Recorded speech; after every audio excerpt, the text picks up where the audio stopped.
Hello everybody, my name is Trupti Kapadia, a lawyer and CS by profession. Today we are here to discuss the chapter on long-term planning. I'm sure we have already known about, when we are out there for our financial wellness journey, our journey really begins with the financial goals.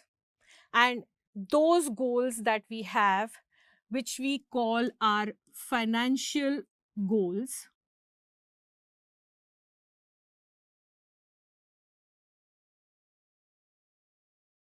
are towards our needs and towards our wants.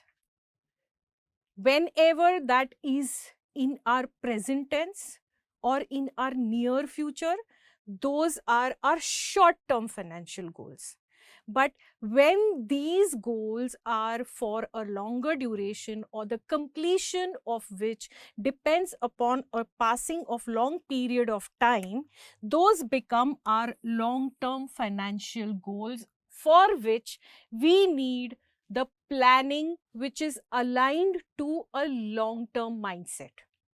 Now, what do I mean by long term mindset?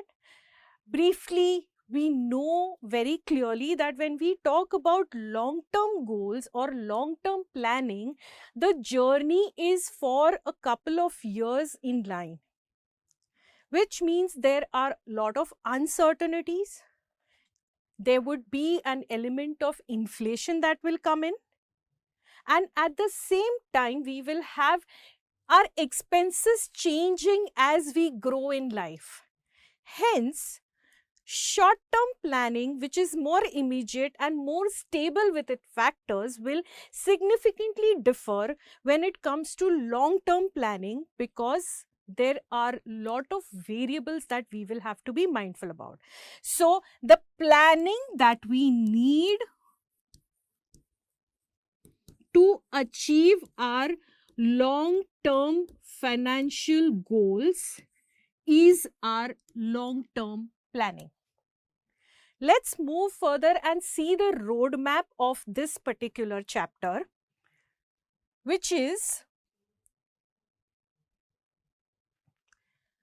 in this particular chapter of long term planning, what we are actually going to cover is this particular two very important theories or uh, psychological aspect, as we may call it. How does our mindset really work when it comes to perception of long term things? We will then look at the difference between the long term and short term, and then look at what are the do's and don'ts for long term. How do we form strategies towards it? So, to begin with the psychological aspects, first let us try and understand the Parkinson's law.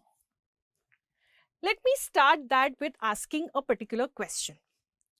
If I have to tell you that for this particular course that we are doing or the chapter that we are studying, the examination is there tomorrow, is scheduled for tomorrow, how many of us will start studying immediately or be much more attentive in this session?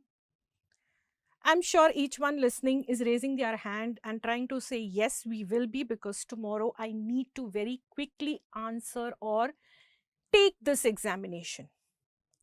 But if I twist that question and say that, well, the study that we are going to have today or the discussion that we are going to have today is going to be examined, or the exam for it is scheduled after a month. How many of you are going to start studying today?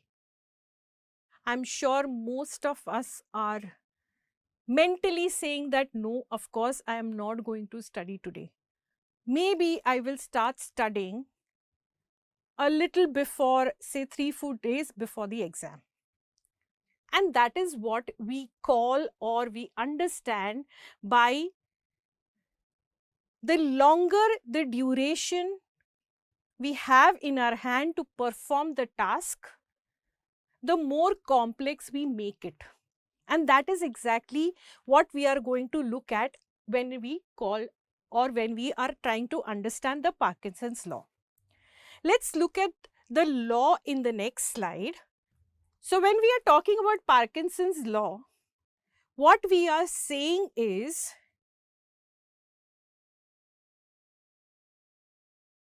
say this is your time,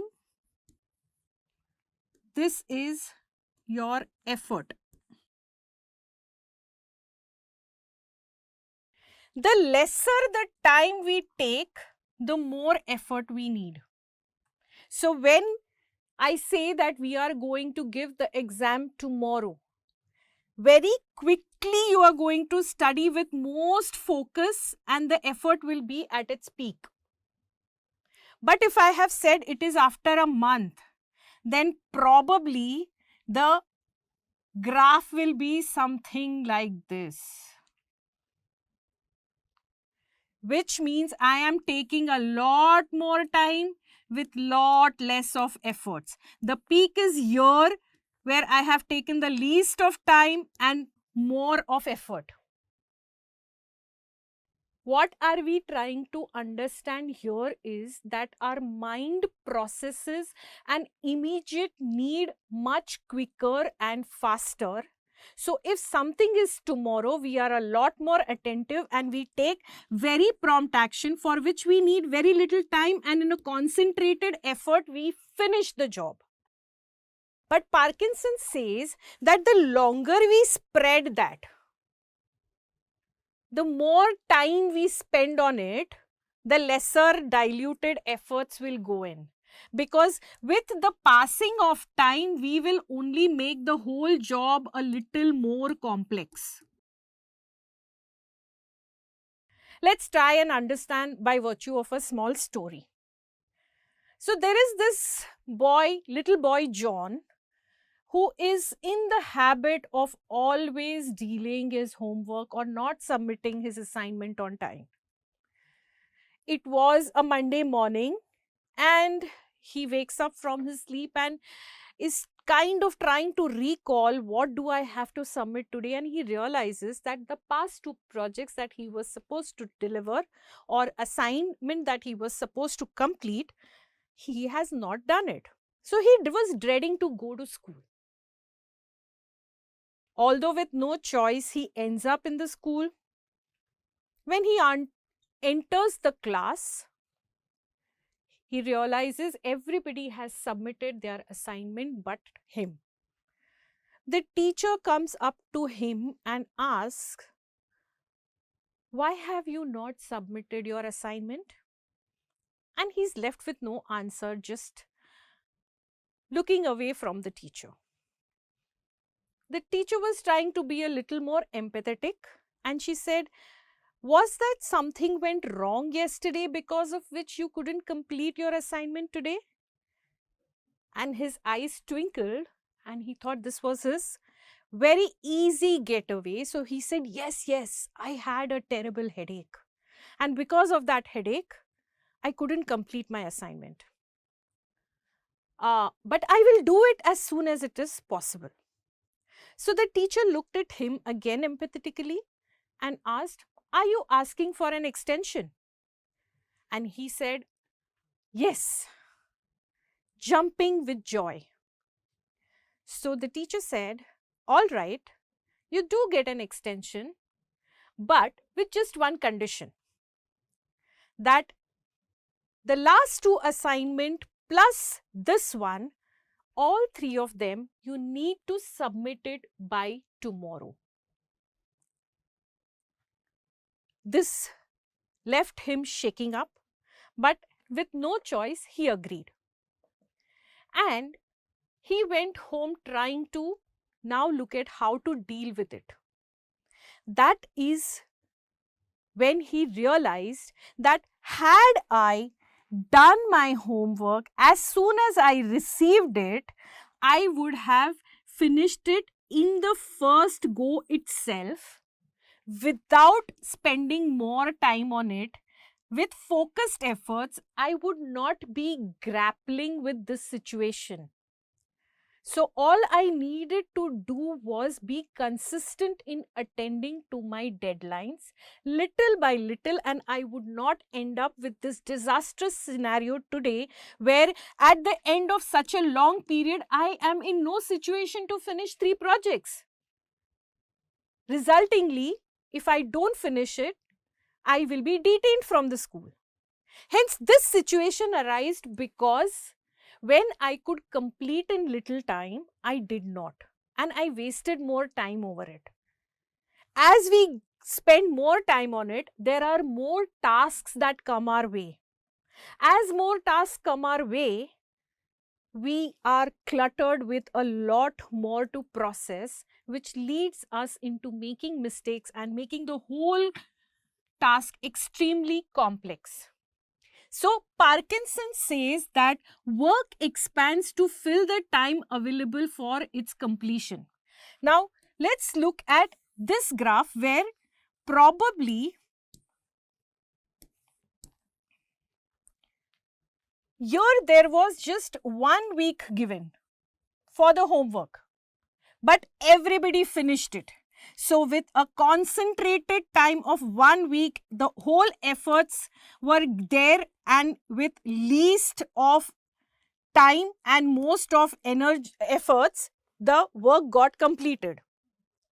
Here there was 2 weeks given for the same task. My efforts started very slow. I am taking more time here, and as I'm taking more time, again my efforts are diluting because my concentration is most here, because as time is passing by, my concentration is reducing, my efforts are reducing, and my time is increasing. Which means a task I can complete in 1 week, if given 2 weeks, I will only fill that space. Work expands. It will just keep expanding. I will just keep feeling that I have little more time, and I'll consume those 2 weeks giving very diluted efforts. Similarly, if it is 3 weeks, same is the story. Say this is 3 weeks where I start, then I peak, and then again my efforts are diluted. So what essentially we are telling is that Parkinson law says that work needs to be best done with least of time and most of efforts, which means this is your peak. My time is least and my efforts are highest, and this is the optimum level at which my work will be most efficiently completed. Here we have to overcome one more psychological aspect, that we feel I will not be able to do this so soon. This topic seems too complicated. I don't think I can process it so easily. So the limiting behavior or the limiting belief in our competency plays a major role, because we feel that working harder is a lot more important than working smarter in many a times. So now, why are we discussing this Parkinson's law here in long-term planning? We are trying to understand what leads us into a dungeon or a space of procrastination. Let's look at in our next slide, why and how do we get into procrastination. Was the boy not able to complete the homework primarily because he did not want to? Yes, that could be one of the reasons, that he was simply lazy to not do it. The other reason why he may not be able to do it, because he feared of being wrong. He was not confident about the subject, because of which he kept on delaying it for tomorrow, and unable to face the challenge, he actually feared it and he did not end up doing it, which again would lead or move to the next contributor, which is lack of confidence. Lately, in the modern world, in the tech world, we have enough distractions. So even if I am not lazy, or even if I am not fearful and I have a lot of confidence, there are enough distractions like social media, entertainment, movie, outing, gaming, lot of distractions which can get me into procrastinating my work for tomorrow. So there are multiple reasons why we procrastinate work. As much as we procrastinate work, Parkinson law kicks in that our efforts will keep on diluting and time will keep on passing, and we will keep on making the process or the thing that we are out to achieve more and more complex. And the more complex it will get, the less efficient or impactful outcome we will get. Now, having understood this psychological aspect, what kind of impact it creates in our day-to-day life? We miss out on golden opportunities coming our way, which we don't recognize at that point of time, but maybe later in life we do feel that, oh shit, I missed out on my chance to do that simply because I was procrastinating. How can I really overcome this procrastination is another very big question. We simply need to ask ourselves, why am I not doing this task?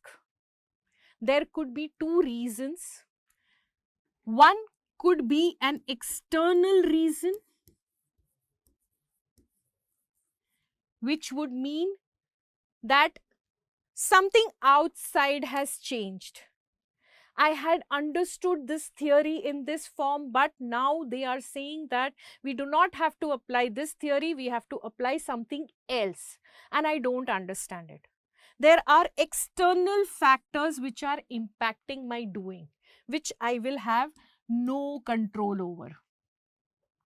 But if the answer says the reason why I am procrastinating is more internal to me, internal that I am fearing what the outcome is, internal that I am lazy to not do it, or I don't have the confidence to complete it, or I am not being able to compromise on my gaming time, I am not able to let go the time that I spend with my friends. That is the reason why I am not able to perform my task. Then the procrastination reason is more internal, and this we have 100% control over.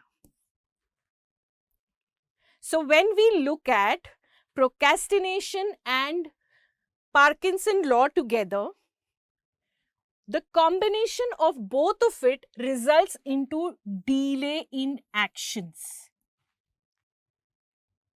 Parkinson says how longer time you get, the more complex it will get, the lesser efforts it will take, the more time you will give. The more time you will give means you will lose out on more opportunities. Again, what relevance does it have to long-term financial planning? My friends, we always have known that money matters are something that we always fear of. If somebody is asking us a dare, we'll very easily do it. But if somebody is asking us to put our money somewhere, it will always leave us cold-feeted. So money matters have maximum fear. The fear is because we are not enough aware. The fear is because I don't have enough information. I am quite ignorant. So when all this surrounds money matters,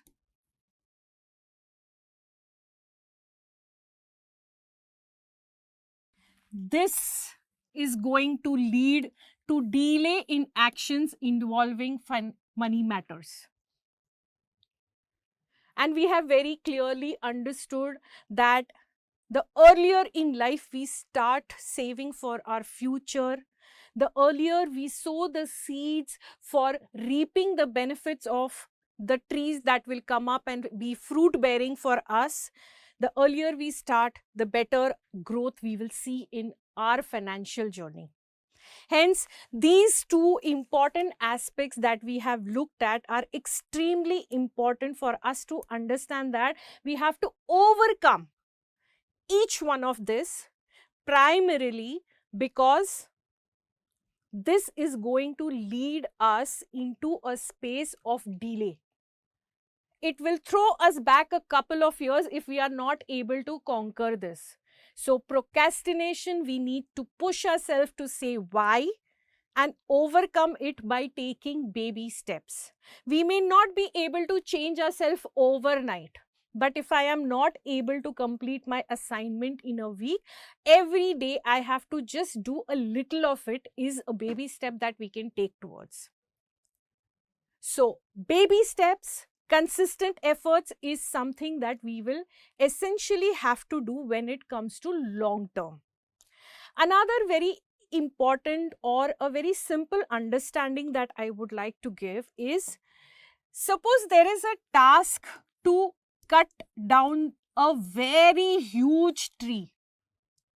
There is one Mr. A and there is one Mr. B. He is in charge of this one tree. B is supposed to cut this one tree. Both are huge, very big, old trees to be chopped off. Mr. A is very, very enthusiastic. And he keeps on hammering the tree for 2 days continuously, day in and day out. But the approach that Mr. B has is very different. Mr. B is actually just working for 2 hours, hitting the bark of the tree and going home. A keeps laughing at looking Mr. B go home, wondering how lazy he is. But B has a strategy there. A has tired himself in 4 days because the task is very long and he gives up. But B knows that I cannot work day in and day out 24/7 and bring this tree down, so I have to have a clear strategy. So what is my strategy? I come 2 hours, keep hammering very much with my complete focus for 2 hours, consistently come for a month and the tree will be down. So he works with a strategy on mind, with focus efforts, doing the right things, and he is very easily being able to bring down the tree, while Mr. A, being extremely enthusiastic, is not able to complete the task. So we need to understand that when we are talking about prompt actions, it cannot be without a right direction and strategy. We need to have a very clear strategy in place whenever we are looking at a long-term journey, because there are a lot of variables and a lot of nuances that we will face during our journey. Hence, our strategy and the time and effort we spend without losing an opportunity is of paramount importance. Okay, let's move on further.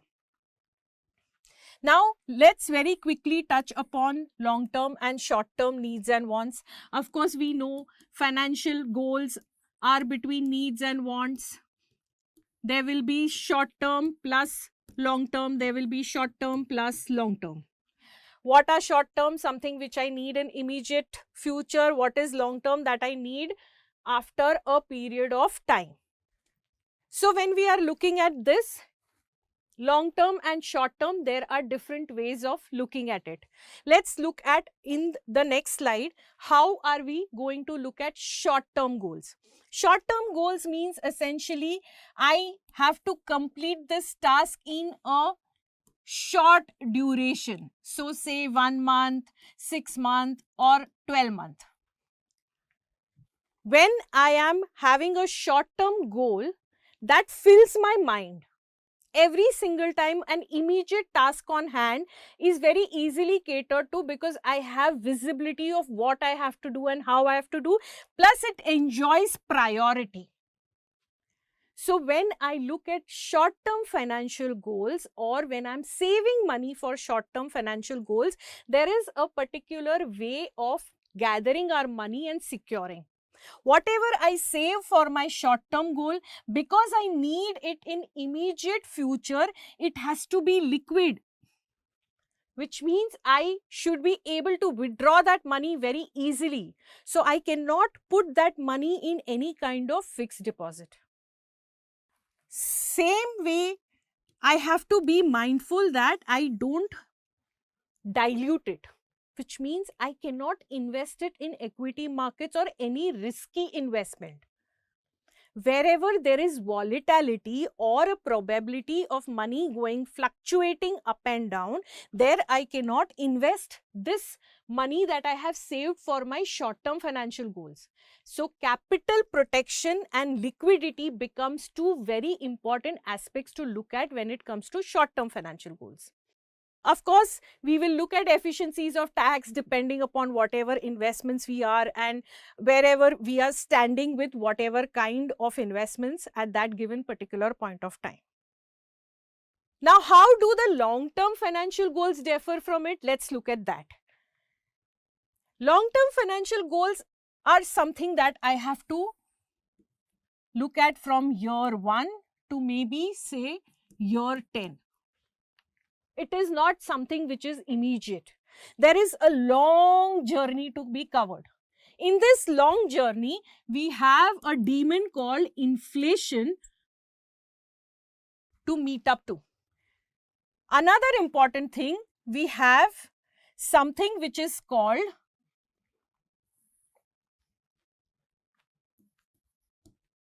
compounding. What inflation does is, inflation is going on increasing the cost of my expense. And compounding comes to our rescue and increases all the income our money is earning.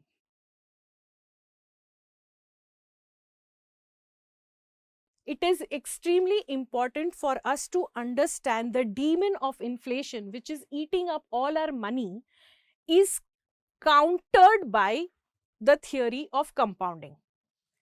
So let's look at what exactly compounding would mean. Let's understand that with the help of a chessboard.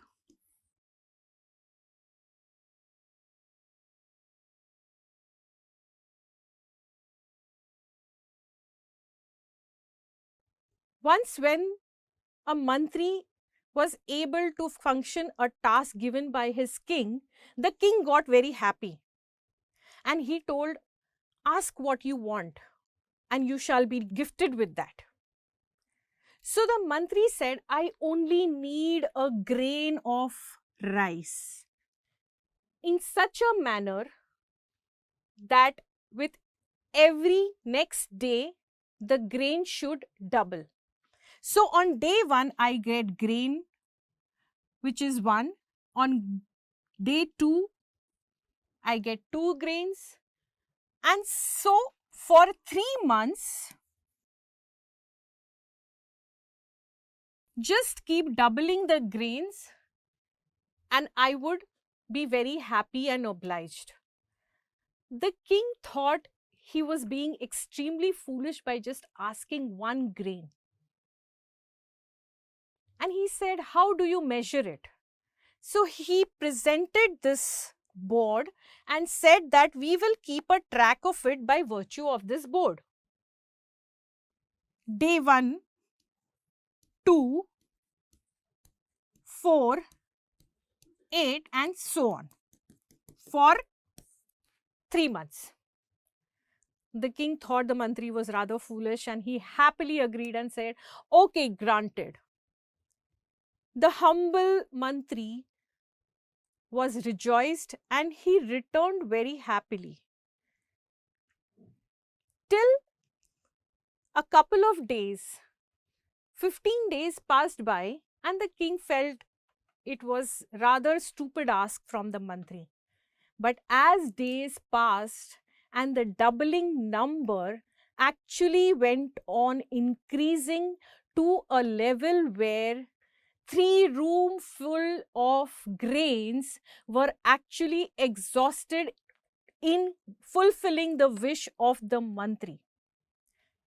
And that is when the king realized that the power of compounding is exactly what the mantri has played with.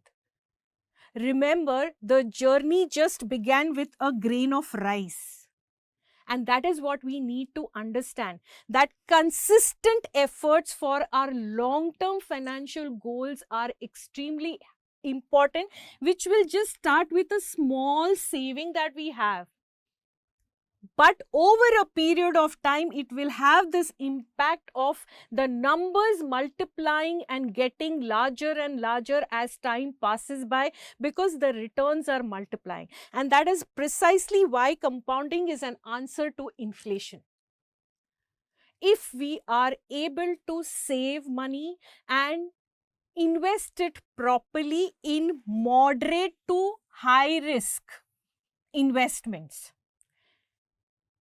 In the previous slide, we saw that the short term means immediately I need the money. I cannot take chances with the money. So I have to invest only in safe avenues, which is keep it in my bank account and let it earn a humble, interest. So I can withdraw it anytime because liquidity was very important. But for a long term investment or a long term goal which we am planning for, I don't intend to use that money for 10 years. So I can park it in a place where liquidity is absent. Also, I can take a little more risk because over the period of 10 years, my risk will kind of get neutralized. So when it comes to long term, capital protection is not the goal. Growth of money is the focus. That is one of the very key differences. Consistent is absolutely important, however little, but we need to be consistently saving so that our money keeps compounding and kind of very easily tackles inflation. So when we talk about long-term financial goals, our strategy should be more long-term, like we saw in the tree. Do little every day but consistently over a long period of time and your task will be achieved. Like we saw in this chessboard, everything begins with one small rupee of saving that we do, but over a long period of time, it has the magical effect of multiplying itself into crores or probably innumerable count. And that is why Albert Einstein calls this power of compounding to be the 8th magical wonder in the financial world. So, importantly, when we look at long-term financial goals, our planning has to have a long-term vision of being able to see inflation is factored into, and to counter inflation, we are investing our money, saving it regularly, investing it in moderate to high, where our money actually grows over a period of time by taking little risk. And we should also be cognizant that whatever is the tax regime available in the country, we must take maximum benefit out of it. So if we are talking about, say, an equity, when I sell and when tax is attracted is something that I should be aware about. If I am investing in PPF, then whatever is the income from it, it is tax free. That we should be aware about. So bringing in tax efficiencies, we don't really need to get into whatever taxes benefits are available. Only understanding required here is that we should have these pointers in our mind when we are building a strategy for long-term financial goals. right? So I'm sure we have now very quickly understood the differences between short-term and long-term financial goals, which we can quickly summarize and kind of get a gist of this entire chapter. So to begin with, Parkinson's law says that work will fill the space, so do not delay, do not procrastinate, complete your task in least of time and highest of efforts. Be proactive in your decision making so that our journey of that one grain starts early in life. The earlier it starts, the more compounding room it will get. The more compounding room it will get, the more easily we will be in the space of financial wellness, because our growth will be much higher and faster. Identify your goals very clearly into long term and short term. This is very important because both will have different strategies. If this classification goes wrong, our strategy will not work. So safety and security for short term, for long term consistency and risk appetite. Understand the difference between the two. Long term is to achieve something over a long period of time. Short term is something which I want to achieve in a shorter duration of time, be it a need, be it a want. So understand the difference very clearly so that we are able to apply the relevant strategy. Once we understand this difference and once our mind is attuned to a vision of capturing long-term strategy, financial wellness is definitely going to come our way. Because understand very clearly that it is not what money we make that makes us rich. It is that money that we are able to multiply and keep with us which will make us rich. So making is independent of being able to be rich, because the huge portion of expenses and how we plan our strategy of saving is the game maker or breaker. So hope this was a useful session and everybody is going to very clearly demarcate your short-term and long-term goals when you are building up your financial goals. So having the key takeaways, we are very clearly now ready for and equipped for our long-term financial planning. Thank you so much for this wonderful discussion and patient listening, and all the best to everybody to implement this in your financial goals.